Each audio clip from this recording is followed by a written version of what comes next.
Hello, everyone, and welcome to English Pod. My name is Marco. My name is Catherine, and today we're going to continue in our series about job interviews. That's right. And on this occasion, we're taking a look at part 5 of our interview series where we explain why we left our previous job. Okay, and so in an interview, this is a very popular question. Why did you leave your last job? Learn some tools for answering this question in today's dialogue. We're going to take a listen to it first, and we'll be back in a moment.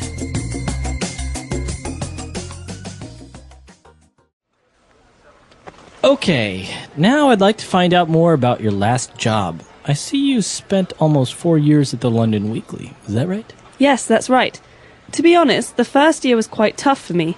I was really just treated more like an intern. I didn't have many responsibilities, and I found it quite frustrating. So, what changed? Well, slowly but surely I proved myself, and the new editor liked me, so he promoted me to features writer. Wow, a real step up. Yes, I was responsible for restaurant and food reviews mostly. I spent 3 years in that position. But to be honest, it wasn't an area of journalism I wanted to stay in long term. I see. So why did you decide to leave finally? I just felt that the paper couldn't offer me any new opportunities. I really needed a more challenging role, to be honest. All right, we're back, and as we saw, Rebecca handled it quite well, explaining why you left your last job, because obviously you don't want to say something like, well, I just really didn't like my company, or, the boss was a really bad guy. Or I was fired for being lazy. Exactly. So why don't we take a look at a couple of different words on language takeaway. Language takeaway.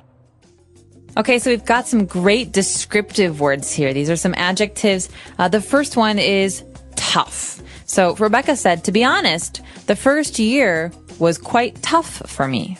All right, so she's describing that her first year at that company where she was working, it was tough, and that means hard, difficult. That's right. So you could say, this is a really tough situation. That means it's a difficult situation. It's hard because there's no easy answer.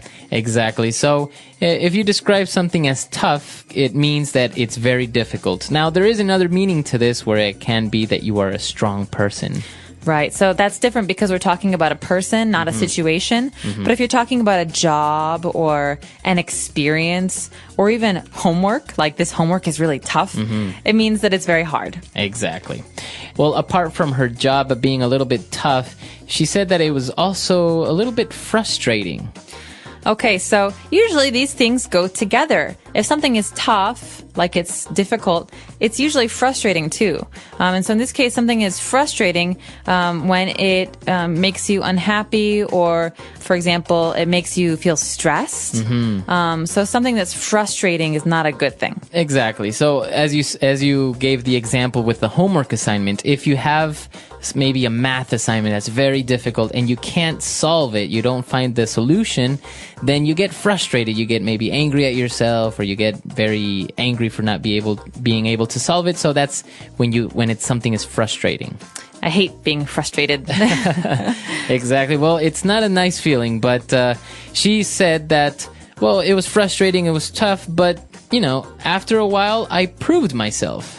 Okay, so that means that she was able to show someone that she can handle difficult things, difficult work, difficult situations. And so she said, I proved myself and the new editor liked me. So basically, she did a really good job. Exactly. So if you prove yourself, you're showing someone that you have great ability or capabilities of solving a problem or being able to handle a difficult job. That's right. For example, I could say, last year, Bob didn't do very well at school, but this year he really proved himself. He studied hard and he got really good grades. Exactly. And well, Rebecca, what she got in exchange for proving herself, she got promoted.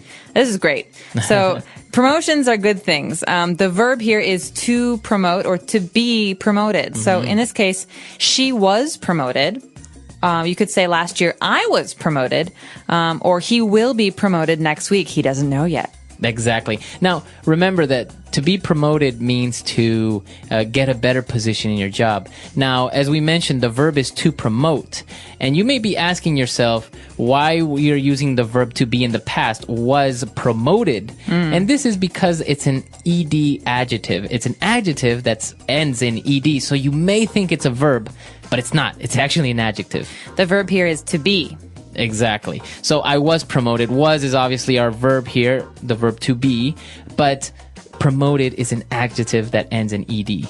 Okay, and so if I'm the boss, the action I do, the verb I do, is I promote someone.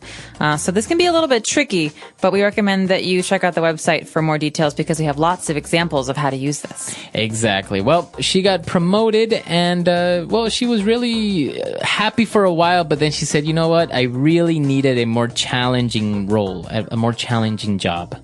Okay, challenging is a great adjective. It means something is difficult, or it gives you a challenge. So that means it's not easy. Yeah. So she found that her job was a little bit too easy, so she wanted something a little bit more challenging. Okay, and so this is a really great word for job interviews in particular, because you're basically saying, I want hard work. I want to prove myself. There we go again, prove. I want to show you that I'm a good employee or a hard worker, and so I want a challenge, something that's hard. Exactly. So something that is hard is a challenge, or you want something challenging. So why don't we review these words that we've taken a look at now? Let's go back to the dialogue and listen to it again.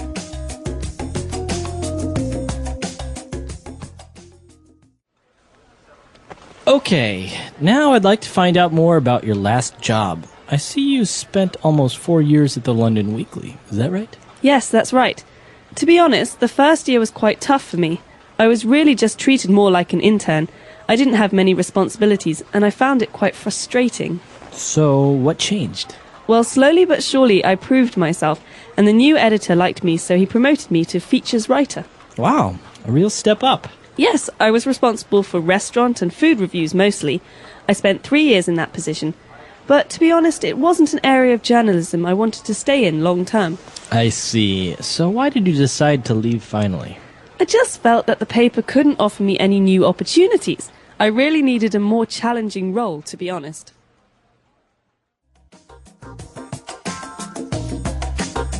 All right, we're back. So now let's take a look at a couple of phrases we picked out for you on Fluency Builder. Fluency Builder. Okay, this first phrase is unusual because it actually happens at the end of sentences. This is very, very common with people who are making small talk or who are doing interviews. This is the phrase, is that right? So basically, you saw that in the first line, Mr. Parsons was talking to her and said, well, I see you spent almost 4 years at the London Weekly. Is that right? So he's ending the sentence with this phrase. So he's making the sentence a question. I see that you did this. Is that right? So he's asking her to confirm the fact that he knows about her because maybe they've never really talked before. So this is a good way for him to ask her to give more details. Exactly. So for example, Marco, I hear that you're from Ecuador. Is that right? That's right. So you, apart from ending the sentence like this, if maybe somebody asks you, is that right? You have to confirm. You have to say, yes, that's right. Or yes. It's also good to elaborate, to give more details. So, Right. yes, I'm from Ecuador. I was born there, but I've lived in the United States. This is a way to give more information because that's basically what the person's asking. Yeah, I think it wouldn't be very good if you're at a job interview and the person says, is that right? And you say, yes, that's right. And then you don't say anything else. So, yeah, basically the point is you have to confirm or deny. You have to say, yes, that's right, or no, that's not right. And then you have to give some information about the question. Exactly. All right. Now, moving on, when Rebecca, again, was talking about her job, she was saying it's tough, and I didn't have many responsibilities, and I found it quite frustrating. Okay, so this is like lost and found, like I lost my hat and I found it later. No. This is what's interesting about this verb, find. We are not actually looking for something, or we didn't actually find something we were looking for. This is kind of a realization, right? That's right. It's like a feeling. So I find this movie boring. That means I think this movie is boring. It's the way that you're thinking about something. That's right. Or you can say, oh, I found Paris to be quite an expensive city. Yeah, pretty expensive. So this is your impression. This is the way that you feel about something. Exactly. So this is another way that you can use this word to find. Now, again, when Rebecca talked about proving herself, she used a very interesting, I would say, phrase, a very popular, well-known phrase, slowly but surely. Okay, so slowly but surely is the opposite of right away. Right? So something that happens right away is immediate. Like, I got promoted right away. But slowly but surely means after lots of time and even hard work, this good thing happened. Or it's usually a good thing, actually. Yeah, it's you're basically saying that you didn't do anything very quickly, but you did it very well. So slowly but surely, I finished building my home. Right, so it didn't happen overnight, but it did happen over time. You can also say this about studying a language. At the beginning, learning English was really hard, but slowly but surely, I became fluent. Exactly. Okay, so slowly but surely. And the last phrase that we have for you today, you may have seen that Rebecca used this phrase, to be honest, a couple of times before explaining something. So why does she say to be honest? To be honest is sometimes something we say in English to fill some space or some time. We call it filler. But it's also a way to introduce something that's negative. So, for example, in this dialogue, she's talking about her negative experiences. My job was tough. My experience was bad. So she says, to be honest, it wasn't the best experience, but I learned from it. She's saying this to introduce some things that are maybe not positive, not happy things. That's right. So it's another way of saying, look, I'm going to tell you the truth. It may not be something positive, but, this is what happened. So to be honest, I didn't really like my last employer or something like that. Right. Well, you can even talk about this with your friends. So, hey, Marco, did you like that movie, Shutter Island? To be honest, I didn't really see it. Oh. I fell asleep. Or you could say, to be honest, I didn't love it. I didn't really like it. Exactly. So it's a very good phrase, but don't overuse it. I think sometimes you get into the habit of using it all the time, and just like. Yes. Some people, I went to the movies yesterday, and to be honest, so try to keep these fillers as you described them to a minimum. So don't really use them too much. Yes. Say thoughts and ideas, nice action verbs, not too much fillers, because sometimes, especially in an interview, it makes people think that you don't really know much to say. Yeah, exactly. Okay, so let's listen to the dialogue for the last time, and we'll be back to chat a little bit more.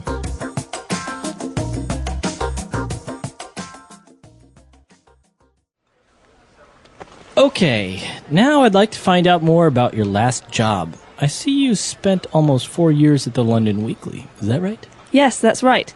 To be honest, the first year was quite tough for me. I was really just treated more like an intern. I didn't have many responsibilities, and I found it quite frustrating. So, what changed?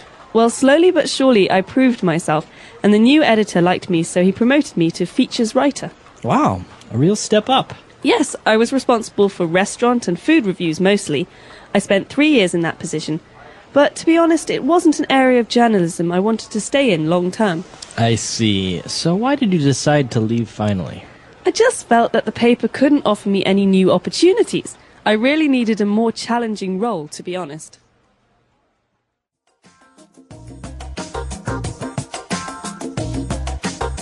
All right, so talking about your last employer, this is a pretty ideal thing. Now, do you have any advice that you can give our listeners about describing your last job? Why did you leave your previous employer? Well, I do have a little bit of basic job advice. I would say don't complain about your last employer. Don't say my boss was mean, my coworkers were lazy, my company was terrible, because usually as a person doing an interview, that makes you think that this person, if they work for you, will complain about you. And so I think it's important, like what Rebecca does in this dialogue, to keep it positive. Yeah. Every negative situation can become a positive experience. So the job was tough, but it was a good challenge, right? Or, but she learned how to do many new things. Exactly. I think this is important for anybody in any language, but in English especially, to use some of these phrases and to say, I really like a challenge, or I didn't feel this was challenging enough, things like this, as opposed to, my old boss is so mean. He made me work on the weekends. Yeah. That company is so terrible. I mean, that kind of stuff no one wants to hear. Yeah, exactly. And I think it's not really useful because even if the company is the competitor, so you don't really get any extra points for giving them like the dirty secrets of what was going on in the company. Maybe saying, oh, my coworkers, they were just so mean to me and stuff like this. Yeah, no, it makes you seem like a complainer. Yeah. And no one wants to hire a complainer. Exactly.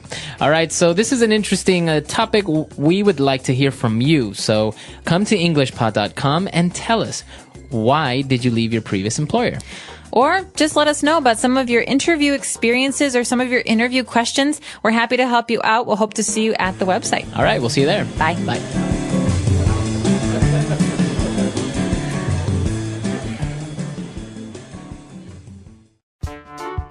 The English Pod Audio Review.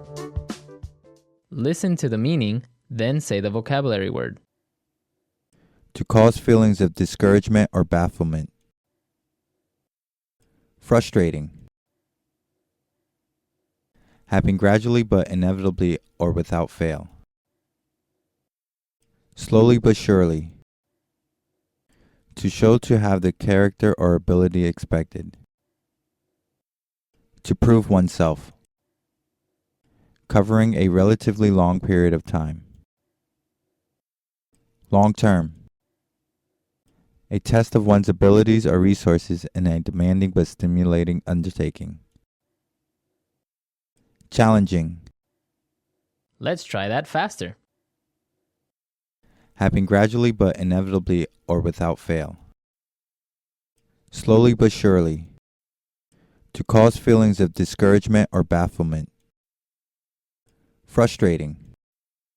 Covering a relatively long period of time. Long term. To show to have the character or ability expected.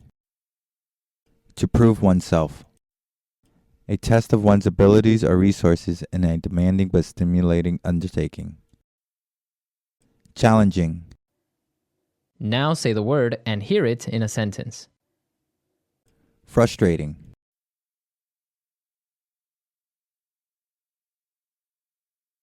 Learning a language is a difficult thing to do, and it can be frustrating at times. Frustrating.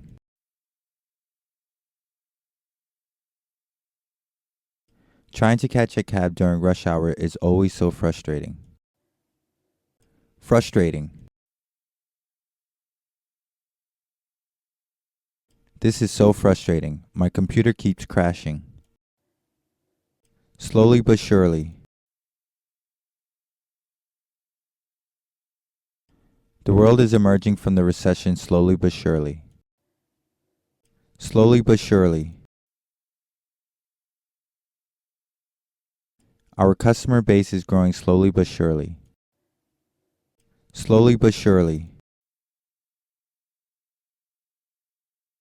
Slowly but surely, the elderly man walked down the street. To prove oneself.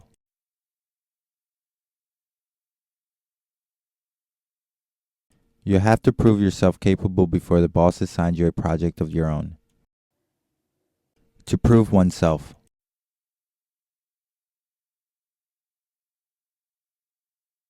The new guy did a great job on his presentation. He's really proving himself.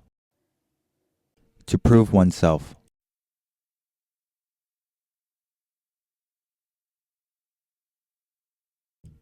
I always turn in quality work on time, but Mr. Wilson still doesn't think I've proved myself. Long term. What are your long-term goals? Long term. I don't see myself living in Hong Kong in the long term. Long term. We work hard to build long-term relationships with our customers. Challenging.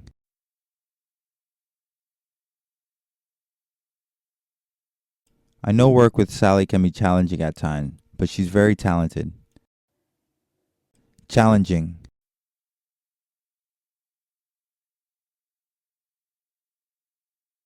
Alright team, this is a really challenging situation. We need to come up with a solution. Challenging.